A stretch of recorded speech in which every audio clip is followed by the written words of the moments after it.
Vamos voltar então nossas atenções. Embora nós vamos pensar mais no capítulo 6, mas eu quero ler novamente aquele versículo que, na proposta que nós fizemos, é a base para nós entendermos todo o Sermão do Monte.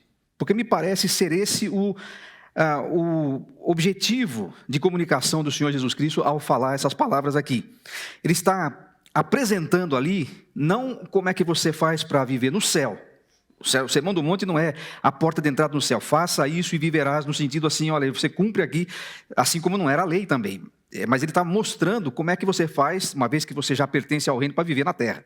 É o segredo de viver uma boa vida aqui que agrade a Deus. E ele faz desse sermão, ele não vai tocar em todos os assuntos na vida, mas os assuntos que ele menciona, eles servem como um gabarito, né, como um checklist para a nossa espiritualidade. E ele faz a comparação com a espiritualidade dos escribas e dos fariseus. Por isso, no capítulo 5, versículo 20, ele fez essa advertência. Uma advertência assim bem pesada. Eu os advirto, capítulo 5, versículo 20, estou usando a Nova Versão Transformadora. A menos que sua justiça supere muito a justiça dos mestres da lei e dos fariseus, vocês jamais entrarão no reino de Deus. Então nós percebemos ou no reino dos céus, nós percebemos que existem várias modalidades de espiritualidade. Algumas falsas, outras mais falsas ainda, e só uma verdadeira. E a proposta de Jesus é, se você de fato quer agradar a Deus, você precisa entender como é que as coisas funcionam. Por isso que nós chamamos esta minissérie aí de se você não entendeu o Evangelho, se você não entendeu algumas das coisas que Jesus vai falar aqui. E nós começamos na semana passada, você deve se lembrar, falando, por exemplo, nos primeiros versículos do capítulo 5, 21, na verdade nos últimos versículos do capítulo 5, você não entendeu o Evangelho se você não entendeu o espírito da lei, se você ficou só no que está escrito e não entendeu que a lei é muito mais ampla do que isso e no fim, ao fim e ao cabo, ela vai demonstrar que você não é capaz de cumprir o que Deus quer, você não tem capacidade de fazer isso e você precisa da graça de Deus. Esse padrão de Deus é impossível para as possibilidades humanas. Depois nós pensamos como uma das marcas da espiritualidade verdadeira é o amor ao próximo. E você não entendeu o Evangelho se os limites do seu amor ao próximo são estreitos demais. E os limites do amor ao próximo de Deus são os limites do amor de Deus. Porque ele terminou dizendo, naquele trecho, vocês têm que ser exatamente como o seu Pai Celeste é. Em relação a esse aspecto, ele está falando especificamente, amar o próximo. E amar, inclusive, os inimigos, orar pelos inimigos. E aquilo também nos fez, como eu citei algumas vezes aqui, ter que esfregar o nariz no pó. Porque, olha, a gente não é tão bom quanto a gente acha que é. Então, ele vai colocando isso porque ele está mostrando, se você de fato quer agradar a Deus, se você entende o que é o Evangelho nesse aspecto de, não apenas de Jesus como Salvador, ou de uma mensagem salvadora, mas de um estilo de vida que tem que ser adotado por aqueles que passam pelo novo nascimento, você precisa então desenvolver essas coisas, e ele vai continuar, já estaria assim, bom demais, entre aspas, se ele tivesse parado ali no capítulo 5, a gente já teria coisa para fazer na vida que está muito acima da nossa capacidade de fazer. Mas ele continua, e no capítulo 6, que nós vamos considerar hoje, ele vai falar mais algumas coisas, ele vai dar mais alguns desses gabaritos aí do que é uma espiritualidade verdadeira. Leia comigo os primeiros versículos do capítulo 6. Diz assim, Mateus capítulo 6, né? Tenham cuidado, não pratiquem suas boas ações em público, para serem admirados por outros, pois não receberão a recompensa do seu Pai que está no céu. Quando ajudarem alguém necessitado, não façam como os hipócritas, que tocam trombetas nas sinagogas e nas ruas para serem elogiados pelos outros. Eu lhes digo a verdade, eles não receberão outra recompensa além dessa. Mas quando ajudarem alguém necessitado, não deixem que a mão esquerda saiba o que a direita está fazendo. Deem sua ajuda em segredo, e seu Pai, que observa em segredo, os recompensará. Quando vocês orarem, não sejam como os hipócritas, que gostam de orar em público nas sinagogas e nas esquinas, onde todos possam vê-los. Eu lhes digo a verdade, eles não receberão outra recompensa além dessa. Mas quando orarem, cada um vá para o seu quarto, feche a porta e ore a seu pai em segredo. Então seu pai, que observa em segredo, os recompensará. Ao orar, não repitam frases vazias sem parar, como fazem os gentios. Eles acham que se repetirem as palavras várias vezes, suas orações serão respondidas. Não sejam como eles, pois seu pai sabe exatamente do que vocês precisam antes mesmo de pedirem. versículo 16. Quando jejuarem, não façam como os hipócritas, que se esforçam por parecer tristes e desarrumados, a fim de que as pessoas percebam que estão jejuando. Eu lhes digo a verdade, eles não receberão outra recompensa além dessa. Mas quando jejuarem, penteiem o cabelo, lavem o rosto, desse modo ninguém notará que vocês estão jejuando, exceto seu pai, que sabe o que vocês fazem em segredo. E seu pai, que observa em segredo, os recompensará. Bom, são 3 atitudes ou 3 práticas devocionais, ou como nós chamamos, 3 disciplinas espirituais, muito importantes aqui. Oração, na ordem citada, o auxílio aos necessitados, a oração e o jejum. É interessante ele citar isso, porque aqui finalmente parece que ele começou a falar de coisas espirituais. Não é? Afinal de contas, oração, jejum e tal assim, agora entrou na vida espiritual, como se as coisas que ele falou antes ou que ele vai falar ainda a seguir não fossem. Mas essas práticas aí, essas práticas devocionais, como eu chamo, são tão importantes, e era esperado, inclusive, que eles já estivessem fazendo isso, porque Jesus não fala assim, olha, se um dia vocês orarem, ou se um dia vocês forem... Não, ele fala quando vocês fizerem. Ou seja, ele já pressupõe que isso era uma prática que eles faziam. E ele parece que coloca no mesmo nível o auxiliar os necessitados com orar e jejuar. Práticas que eles já faziam. Nas 3 práticas, ele coloca os mesmos argumentos, ele só muda o assunto, mas a estrutura é a mesma. Quando vocês fizerem isso, ele diz, não façam como os hipócritas. Depois ele diz, eles já receberam a sua recompensa. E ele diz, essas coisas têm que ser alvo do olhar em secreto do Pai, para as 3 coisas. Muito interessante, primeiro porque ele já pressupõe que essas coisas faziam parte da vida das pessoas, as 3 coisas. É importante notar isso, embora ele não haja na Bíblia, é verdade, nenhum mandamento a respeito do jejum, isso era uma prática acolhida e praticada, era feita por Velho Testamento, Novo Testamento. Jesus aqui fala sobre isso, e não há nada contra isso. Jejum... Ele, às vezes é mal compreendido o que é esse assunto, não é o nosso assunto, mas uma das coisas que a gente erra quando fala é que jejum não é algo que cabe para a nossa realidade, é algo que a igreja não precisa fazer. Aliás, alguns dizem isso baseado no que a gente acabou de ler. Eu uma vez estava pregando numa igreja, lá no Espírito Santo, lá em Vitória. E eu falei sobre jejum, e falei sobre a prática do jejum, e falei algumas coisas sobre o que era isso e tal, e dizendo que era uma prática comum e tal. E quando terminou, alguns irmãos me procuraram e disseram assim, olha, eu vou dar uma sugestão, você não fala mais desse negócio aqui, porque isso aqui, as pessoas vão começar a achar que você é pentecostal. Mas por quê? Eu não entendi direito. Não, porque esse negócio de jejum, o pessoal associa aí com... associa? Eu falei, então como é que a gente vai fazer? Então, quando a gente ora também, vocês associam com pentecostal, assim? Não pode orar? Não, orar sim. E assim fazer boas ações, ação social. Não, isso também a gente pode. E por que o jejum não pode? Não, porque o jejum é coisa de pentecostal. E essa foi o único argumento, ou seja, não havia nenhum argumento. Eles me citaram esse texto dizendo assim, não, mas é porque quando as pessoas jejuam, olha a conclusão, quando as pessoas jejuam, elas jejuam como hipócritas para parecer para os outros. Mas o texto não está dizendo isso, o texto está condenando isso, não está condenando a prática do jejum, está condenando a prática do jejum pelas motivações erradas, do jeito errado, assim como ele está condenando a motivação errada para a oração. Aqui também não está dizendo que você não pode orar em pé, ou que você não pode... Tem igreja que diz, não podemos orar de pé, porque aqui está... Não, não é isso que está falando. Aliás, me perdoem, a gente não sabia, o nosso grupo ali, na hora da oração, foi o único que ficou de pé. Não nos considerem hipócritas, é que a gente achou que era para ficar de pé, então a gente ficou de pé, certo? Mas não tem nada a ver com isso aqui, e não está proibindo aqui de se fazer isso, absolutamente. Qual é o problema aqui? O que Jesus está denunciando, o que ele está alertando, já que ele está falando no que é espiritualidade de verdade e espiritualidade falsa, ele está dizendo justamente que se a sua vida devocional é composta apenas de hábitos religiosos, inclusive se forem os hábitos religiosos nobres, como orar, como jejuar, como ajudar os necessitados. Se for apenas hábito, se for apenas prática, pior do que isso, se for uma prática feita para representar um papel, porque a palavra hipócrita que é usada aqui, ela... Hoje, obviamente, tem esse sentido que a gente sabe, você fala uma pessoa hipócrita, você sabe exatamente o que você quer dizer. É uma pessoa que está aparentando uma coisa que ela não é. E isso vem de fato na época que Jesus falou isso, eu não sei se já era usada nesse sentido, mas era simplesmente a ideia do cara lá no teatro, o ator, que está representando um papel. Esse era o hipócrita. O hipócrita era o ator.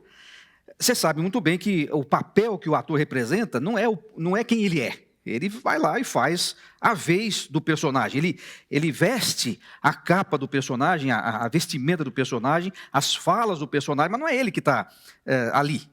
Então, justamente, ele está representando um papel fictício. O que Jesus está falando aqui? Olha, existem pessoas que quando eles oram, quando eles jejuam, quando eles fazem o bem para as pessoas, eles fazem vestindo um personagem. Eles fazem pressupondo uma espiritualidade, uma justiça que eles absolutamente não têm.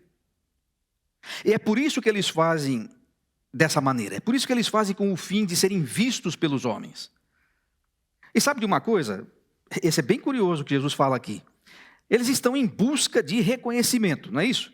Eles fazem isso porque querem reconhecimento. Tá bom, já tiveram o seu reconhecimento. Mas só que tiveram o seu reconhecimento das pessoas.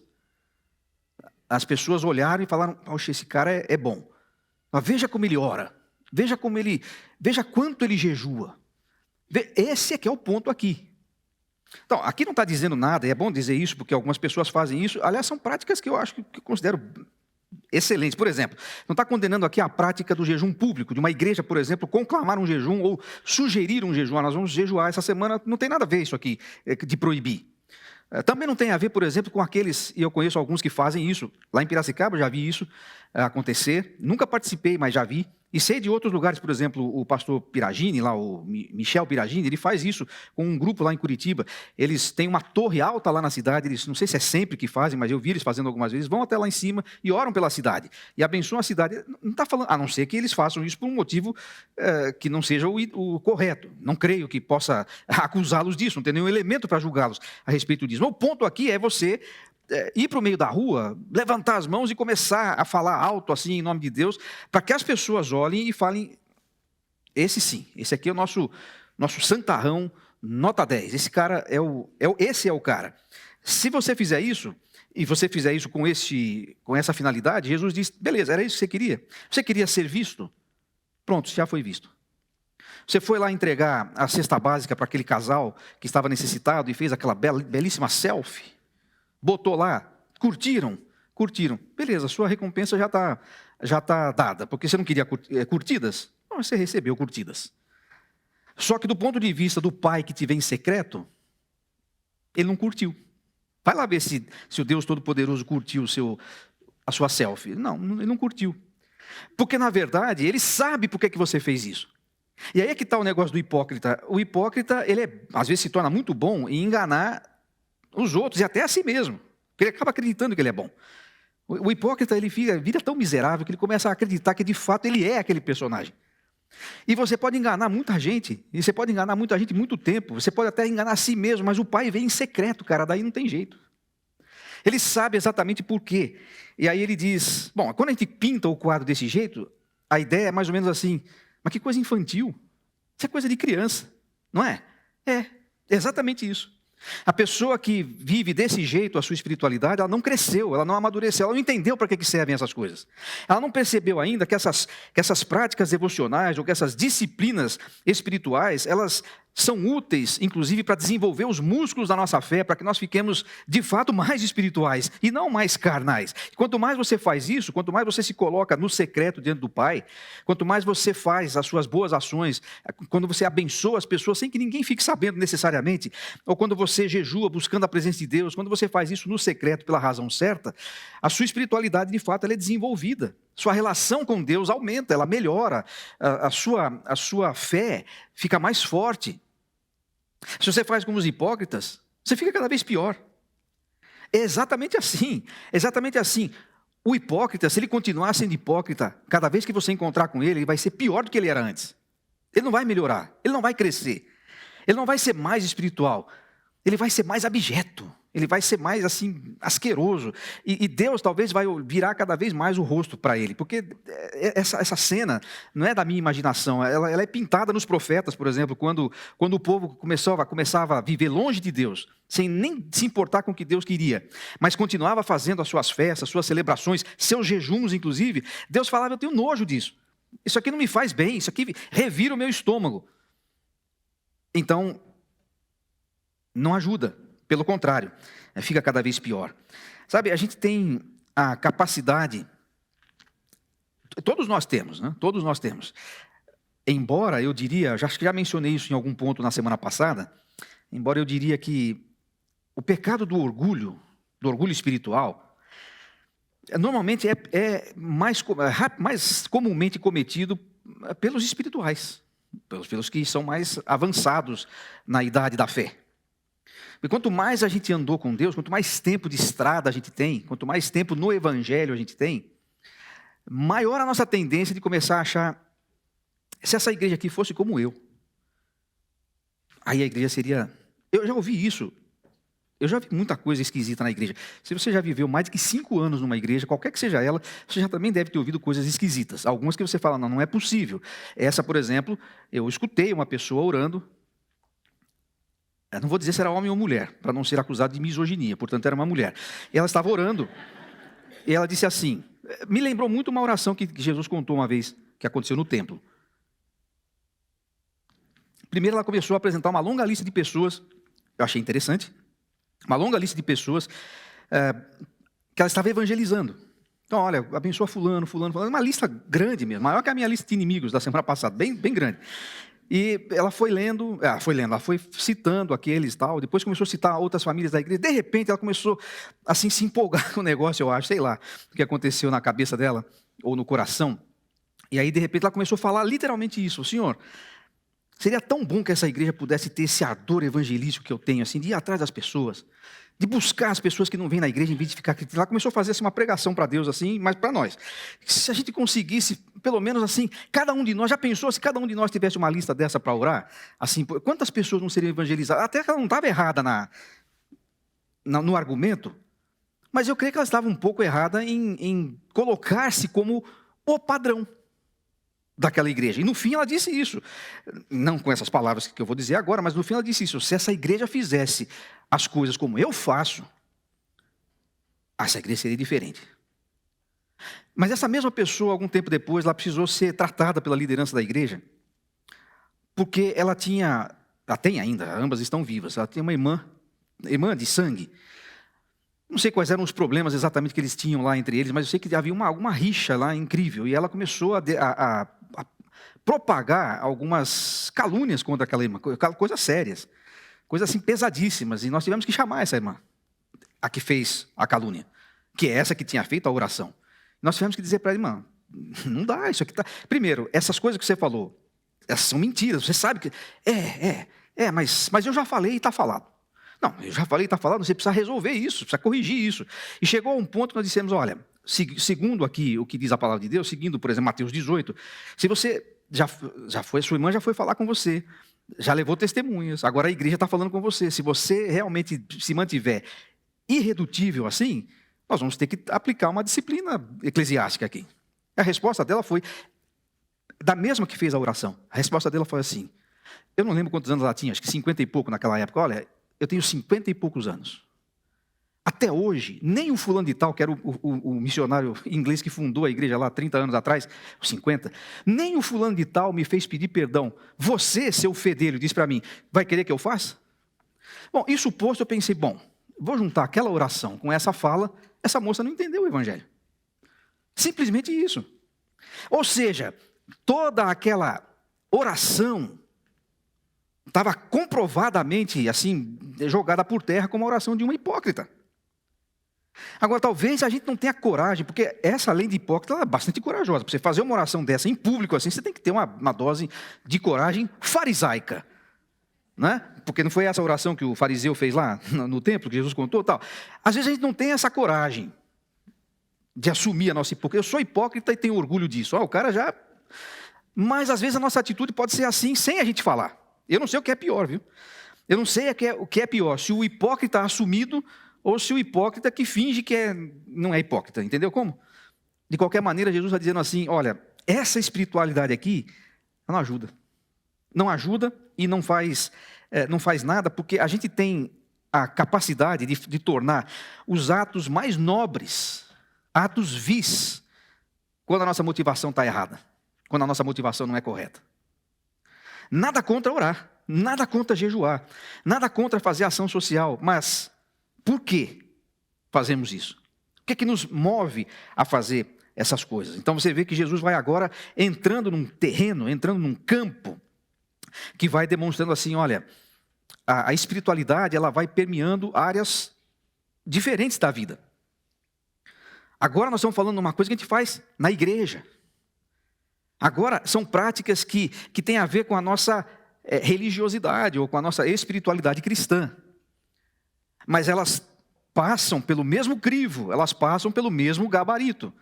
Não é simplesmente fazer. Não é quanto mais você faz. Ele falou inclusive de pessoas que faziam repetições. Por que eles faziam repetições? Porque eles pegavam rezas, frases assim e repetiam indefinidamente. É porque eles não tinham o que falar para Deus, mas eles queriam orar bastante.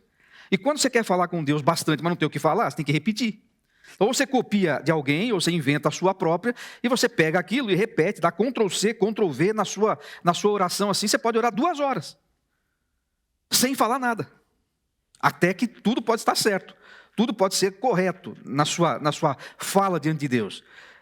E olha, não são só aqueles que copiam, inclusive é por isso que nós que somos considerados assim protestantes, por isso nós não usamos a oração chamada do Pai Nosso para repetir, porque seria um contrassenso. Ele tinha acabado de falar para não fazer isso, aí ele ia falar, então agora toma aqui e faz. O que ele estava dando ali era um modelo para como é que você, que elementos precisaria ter na sua fala com Deus. E quando você pega isso e você começa a entender o que está por trás dessa oração modelo, você começa a perceber, se eu quiser falar com Deus de uma forma assim livre e até longa, eu preciso conhecer melhor a Deus, eu preciso saber quem Ele é, preciso glorificá-lo como quem Ele é. E a oração tem que começar focada nele, não em mim. Assim, você vai aprender uma porção de coisas a respeito da oração, mas o ponto não é repetir e repetir e repetir e repetir. O ponto é conhecer, conhecer, conhecer e conhecer. E se você conhece mais profundamente a Deus, suas orações vão fazer mais sentido. A sua prática de ação social vai fazer mais sentido. O seu jejum vai fazer mais sentido. Você não vai fazer barganha com Deus. Deus vai olhar para mim e olha, ó Senhor, eu não faço nem regime, mas jejum eu vou fazer. Não funciona assim com Deus. Agora, Jesus vai colocando isso aqui para dizer, você é um sujeito espiritual. Você tem uma justiça que é compatível com a justiça do reino. Então, preste atenção em como é que você tem se posicionado diante do próprio Deus. E a partir daí você vai ajustando a sua vida. Mas ele continua. E continua com coisas que são muito estranhas para nós, quando nós temos a nossa ideia de que existe assim uma vida espiritual que liga nessas coisas, e existe outra que é a nossa vida material. Você já ouviu gente que fala assim, né? Você pergunta, irmão, como é que vai a vida, irmão? Ele fala assim, qual vida? A sua. Não, eu sei, mas você está falando assim, da minha vida material ou da minha vida espiritual? Você tem duas, eu não sabia. Ele é um crente meio ghost, assim, sabe? Ele tem um lado etéreo, assim, que ninguém toca muito, nem ele. É um lado. Agora, o outro lado não tem essa ideia. Jesus vai mostrar aqui, a partir de agora, que se você pensa isso ainda, você não entendeu o Evangelho. O Evangelho não muda só a sua vida chamada espiritual, ele vai mudar a sua vida toda. Veja, por exemplo, qual é o próximo assunto que ele vai tocar. E aí, versículo 19 em diante. Olha só, ele diz assim, não ajuntem tesouros aqui na terra, onde as traças e a ferrugem os destroem, e onde ladrões arrombam casas e os furtam. Ajunte seus tesouros no céu, onde as traças e ferrugem não destroem, e onde ladrões não arrombam nem furtam. Onde estiver o seu tesouro, onde seu tesouro estiver, ali também estará o seu coração. Essa é uma das frases mais profundas da vida e da Bíblia. Onde estiver o seu tesouro, seu coração também estará. Sejam seus olhos como uma lâmpada que ilumina todo o corpo. Essa é outra das frases profundas que às vezes a gente tira do contexto. Para dizer a verdade, poucas vezes apliquei essa expressão ao contexto onde ela está. Quando a gente fala assim, os seus olhos são como uma lâmpada que ilumina todo o corpo, quando os olhos são bons, todo o corpo se enche de luz, mas quando os olhos são maus, o corpo se enche de escravidão. E se a luz que há em vocês é, na verdade, escuridão, como é profunda essa escuridão? Quase sempre, pelo menos para mim, vem à mente assim, como é que eu estou olhando os meus olhos? Aí eu vou pensar lá, por exemplo, no que Jó falou. Fiz um pacto com os meus olhos, não vou olhar a mulher do outro. Né? Jó 29 e tal. É claro que você pode aplicar isso aqui, mas você já percebeu, novamente, que o contexto em que essas palavras são ditas pelo Senhor Jesus Cristo tem a ver com tesouros na terra e tesouros no céu. O que Jesus está dizendo aqui é o seguinte: se os seus olhos forem olhos de Eva, que cobiçam ou que olham aquilo que você começa a desejar demais, você vai ter um problema na sua vida inteira. Se você não entender que os seus olhos precisam estar na eternidade, não nas coisas que você pode comprar aqui, seus olhos serão maus e isso vai corromper sua vida. Esse é a primeira aplicação, a interpretação desse texto tem que estar aí dentro desse contexto. E ele continua: ninguém pode servir a dois senhores, pois odiará um e amará outro, será dedicado a um e desprezará o outro. Vocês não podem servir a Deus e ao dinheiro. E aqui a gente vai aprender mais uma coisa aí. Se você não entendeu o evangelho ainda, se os seus valores continuam sendo valores terrenos, se você está colocando a sua expectativa de vida e a sua energia em coisas que começam aqui e coisas que terminam aqui. Agora preste atenção também, é interessante o Sermão do Monte, eu comecei a notar isso esses dias, estudando um pouquinho mais de perto o sermão. Tem muita coisa que a gente conclui a partir do Sermão do Monte que não é o que Jesus está falando. Por exemplo, nesse caso aqui, Jesus não está propondo um voto de pobreza. Ele não está falando para você se tornar um monge lá no monastério, um faquir lá deitado em cama de pedra, com uma dieta espartana. Não é isso. Ele não está propondo um voto de pobreza, ele está propondo um voto de desprendimento. Ele não está falando que é proibido ter coisas. Ele não está falando que é proibido você ter mais ou menos dinheiro. O ponto não é esse, não é a discussão que Jesus está fazendo aqui. O que ele está dizendo é quanto isso é importante para você. Quanto isso, ou quanto você se agarra a essas coisas. Quanto você luta por elas, com que proporção, com quanta energia ou quanta energia você gasta atrás dessas coisas, em detrimento das coisas que realmente têm valor. É interessante, ele fala aqui justamente disso. Olha, ajuntem tesouros não aqui na terra, mas no céu. Ou seja, os seus valores, o seu olhar, a sua busca tem que ser primeiro, ele vai falar isso depois, lá mais para frente, tem que ser primeiro no reino, depois você pensa nas outras coisas. De novo, não é problema que você tenha coisas, não é problema que você possua coisas, nós precisamos delas, e na verdade, vamos combinar, nós temos muito mais do que nós precisamos, é verdade, mas o ponto aqui é, onde está o seu verdadeiro tesouro? O que vale a pena para você? Porque sabe o que acontece? É justamente baseado nisso, por isso essa expressão é tão forte. Onde o seu tesouro estiver, ali também estará seu coração. O que vai mover você, o que vai magnetizar você, é aquilo que você realmente considera importante. E uma das coisas que a gente não aprendeu direito ainda, a maioria de nós não aprendeu, é que a maior parte do tempo a gente passa correndo atrás das coisas que têm preço, não das coisas que têm valor. É por causa das coisas que nós podemos comprar, amealhar, conquistar, manter na conta corrente ou lá no BTG Investimento. É isso que nos preocupa. E a gente passa a perceber que nós jogamos o jogo errado, normalmente quando está chegando no fim da vida. As famílias, por exemplo, que se digladiam por causa da herança dos pais. O pai, se ele está lá ainda, se ele não morreu ainda, está lá moribundo, lá vendo os filhos brigando por causa de quem vai ficar com a casa na praia, quem vai ficar com não sei o quê. Se o pai pudesse falar, porque ele nem consegue mais falar direito, está morrendo lá, coitado. Se ele pudesse falar alguma coisa, ele dizia assim, gente, não foi para isso que eu vivi a vida inteira. Mas no fim foi. Porque talvez ele tenha sido o próprio modelo daquilo que os filhos estão agora vivendo. E aí, quando a gente está chegando mesmo assim, ou quando a gente enfrenta uma doença mais grave, mais difícil, ou quando a gente percebe que está chegando ali o nosso tempo, né? Há alguns sinais, viu, gente? Alguns sinais, eles começam cedo. Eu, por exemplo, já comecei a perceber que eu já tenho mais amigos no céu do que na terra. E eu estou achando que a minha senha está chegando, porque você vai percebendo isso. Conforme você vai vivendo assim, vai percebendo que a vida está chegando no seu final, algumas coisas passam a ter menos importância. Então, por exemplo, você pode ter dinheiro, porque isso envolve preço. Você pode ter dinheiro para comprar uma mansão em Alphaville, mas não tem dinheiro no mundo que pague para você viver em paz dentro dessa mansão. Porque isso é valor, isso não é preço. Você pode viver com as bolsas e com as grifes da Oscar Freire e comprar todos os lançamentos que tiver lá. Você pode ter dinheiro para pagar isso. Mas você não tem como trazer credibilidade para você viver dentro desse traje que você está comprando lá, com grife e tudo. Quer dizer, preço é uma coisa, dinheiro é outra. E Jesus está falando assim, você tem que investir naquilo que tem valor. Preço é uma coisa, valor é outra. Você tem que investir naquilo que tem valor. E na realidade, nós passamos a maior parte do tempo, nós fazemos isso conosco mesmos, e damos a desculpa, por exemplo, quando a gente tem filhos, que nós estamos fazendo isso, estamos trabalhando loucamente, e estamos ficando sem tempo para ficar em casa, porque a gente quer dar o melhor para os nossos filhos.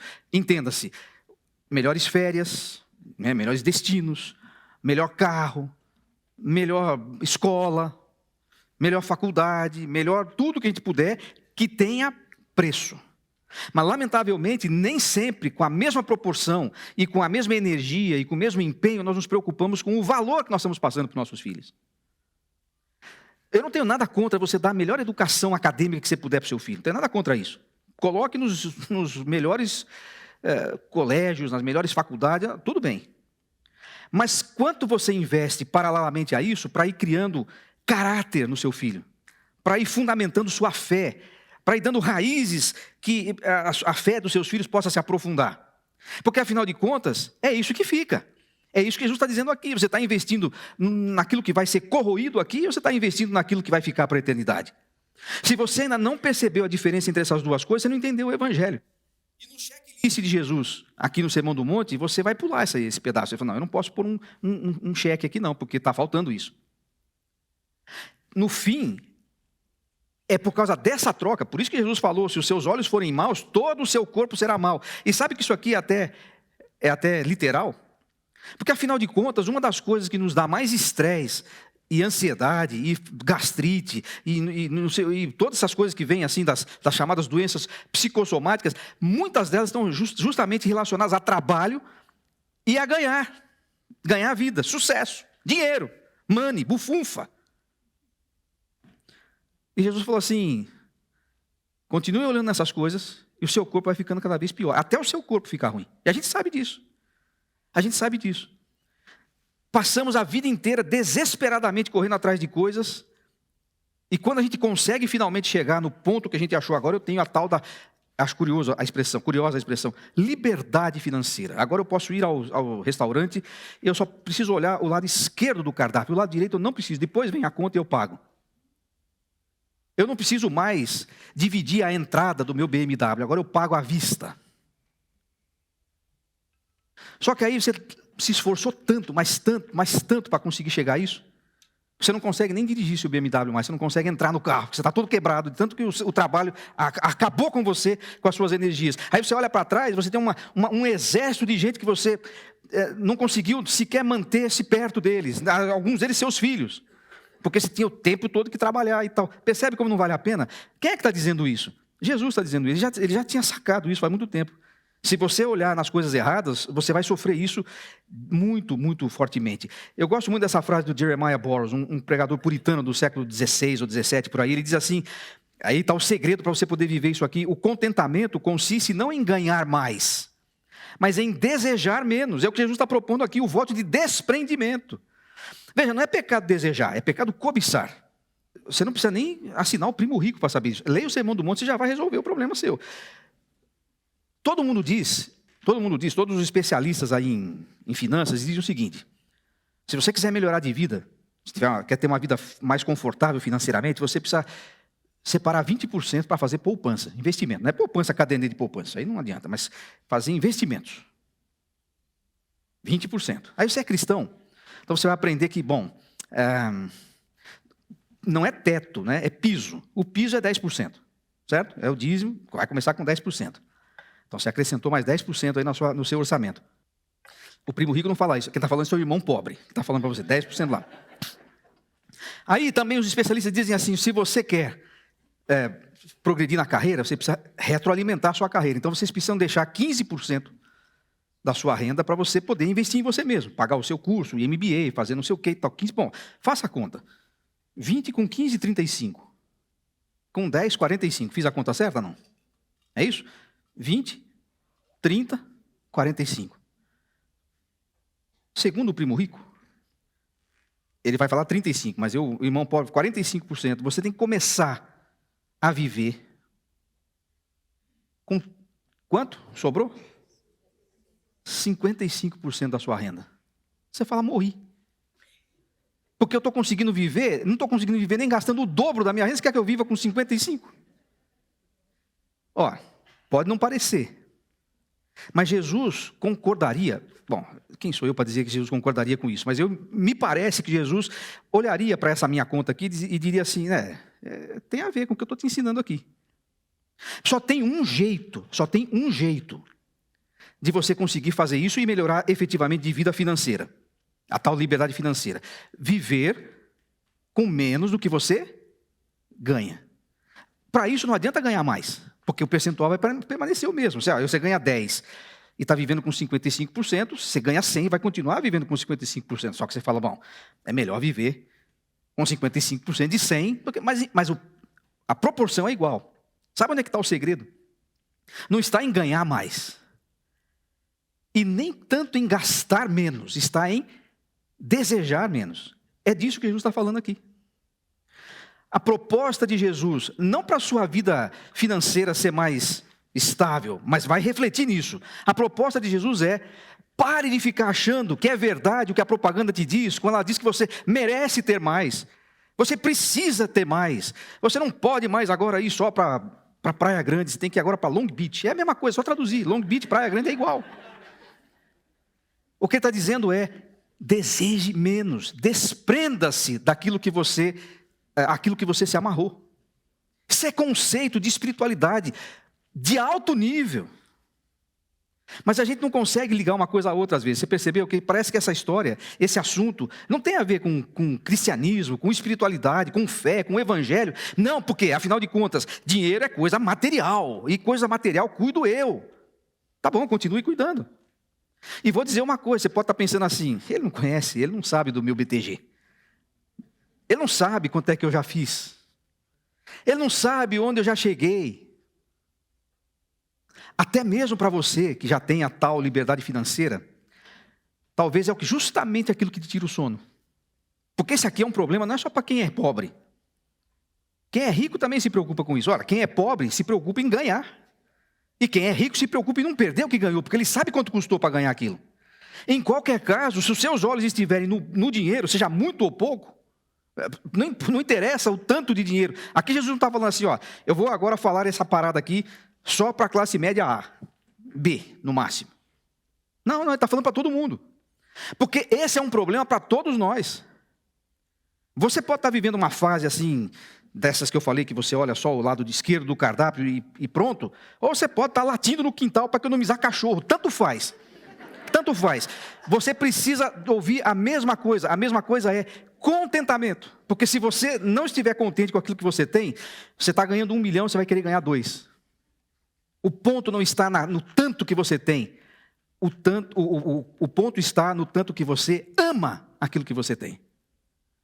Não é por outra razão que as igrejas precisam toda hora estar falando, olha gente, nós precisamos de dinheiro aqui, nós precisamos de dinheiro aqui. Não era para precisar. Não era para precisar. Mas a gente gosta tanto daquilo que a gente conquistou ali, foi tão difícil. Eu não vou abrir mão disso. Bom, se os seus olhos continuarem nessas coisas, os seus olhos vão fazer com que todo o seu corpo continue assim. Isso aí não vai ser bom. Eu vou apenas mencionar esse último ponto, porque nós já estamos no final do nosso tempo. Mas depois você lê os versículos seguintes, aí, de 25 a 34, em que Jesus vai continuar esse argumento e vai dizer, olha, vocês não vivam ansiosos. Por que a gente vive ansioso? É muito interessante que ele coloca, eu sei que a gente não vive ansioso só a respeito de dinheiro, mas ele está falando disso em sequência a esse assunto. Ele diz, olha, não adianta vocês ficarem ansiosos, porque A sua ansiedade, a sua preocupação é justamente isso, é você se ocupar antecipadamente com alguma coisa. Normalmente ela advém justamente da sua ideia de que se você tiver o suficiente para hoje, e se você tiver lá a sua poupança, lá para o fim da sua vida, você está tranquilo, mas e se? E o IC tira o nosso sono. Aí Jesus fala assim, mas olha os passarinhos aí. É interessante, passarinho não fica ansioso, mas passarinho trabalha. Então Jesus não está falando, seja um irresponsável, fique de tempo. Eu uma vez li aquele texto, estava vivendo uma época difícil, muitas fases foram difíceis, mas aquela especialmente difícil numa empresa que eu resolvi criar lá, não entendia nada daquilo, mas todo mundo estava ganhando dinheiro, eu falei, lá vou eu. Tonto, não sabia nem nada sobre isso, fui lá. E não estava bem. Um dia, uma tarde, fui almoçar em casa, ela era solteira ainda. Aliás, a Léa já era noiva e achando que a gente ia casar logo, e cada semestre ia adiando, assim, uns 2, 3 semestres. Por isso que o Vanderlei casou antes de mim, era por causa disso. Um dia eu cheguei em casa, tinha deixado a mesa cheia de conta para pagar lá, algumas já meio atrasadas. Cheguei em casa, almocei e falei, quer saber de uma coisa? Lembrei daquele salmo, aos seus ele dá enquanto dormem. Almocei e falei para minha mãe, não me chame, porque hoje eu não vou voltar. Deitei profundamente, o sono do justo, acordei 6:30 da tarde. Voltei só no outro dia. Eu cheguei lá, sabe o que tinha acontecido na empresa, naquele período que eu fiquei fora? Nada, as contas estavam lá do mesmo jeito. Eu aprendi que não era desse jeito que se aplicava o versículo. Não era desse jeito, dormindo simplesmente não. Deitado eternamente em berço esplêndido, né? Patriotas que somos, não é por aí. Mas aquele versículo, assim como o que Jesus está dizendo aqui, diz uma outra coisa. Quando você é ganancioso, você fez do dinheiro o seu Deus. Mas quando você é ansioso, você não está confiando no seu Deus. Você não está descansando nele, ele é o Pai Celestial. Jesus vai falar aqui. Você não precisa se preocupar, você precisa trabalhar. Você tem que responsabilidade. Passarinho não fica ansioso, mas sai todo dia atrás da sua comida.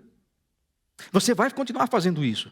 Você vai continuar sendo responsável, vai continuar trabalhando, vai continuar se esforçando, tudo certo. Mas não precisa ficar achando que é você que vai dar conta, porque você não vai dar conta. Você pode fazer e deve fazer, guardar dinheiro para o futuro, previdência, isso é tudo certo. Isso é sabedoria, inclusive. Mas não coloque a sua confiança naquilo, que aquilo não é confiável absolutamente. Seu Pai Celestial é confiável. Seu Pai Celestial nunca deixou ninguém na mão. Seu Pai Celestial nunca deixou que aqueles que temem a Ele e confiam nele frustrados. Nisso aí você pode confiar. Agora, no investimento, na solidez da sua empresa, na educação dos seus filhos, porque daí eles vão ser... Isso aí não é segurança. É interessante. Tudo isso aqui tem a ver com o Evangelho, gente. Tudo isso aqui tem a ver com a essência do que é o reino de Deus. E quantas vezes a gente passa a vida inteira, mesmo sabendo disso. Nenhum de vocês está escutando isso pela primeira vez, nem eu. Mas de vez em quando a gente precisa ser lembrado disso. Porque é ao lembrar dessas verdades que elas podem se tornar realidade na nossa vida. Hipocrisia não é só aquelas coisas que eu contei das pessoas que se... Hipocrisia também pode ser você chegar aqui e dizer, tudo entregarei. Quando você está entregando mesmo, é só lá na empresa, é só lá no negócio, é só lá na... Entende? Hipocrisia é você dizer, Senhor, eu confio em Ti. Mas está confiando mesmo no seu trabalho. Você está confiando mesmo no salário que pinga lá. Isso também é hipocrisia. E a gente não pode ser assim. Que a nossa espiritualidade, que a nossa justiça seja muito acima dos escribas e dos fariseus. Porque assim o Pai Celestial, que nos vê em secreto, vai olhar para a gente e vai dizer, aí sim, é isso que eu estava esperando. Que Deus nos abençoe e nos dê sua graça. Amém.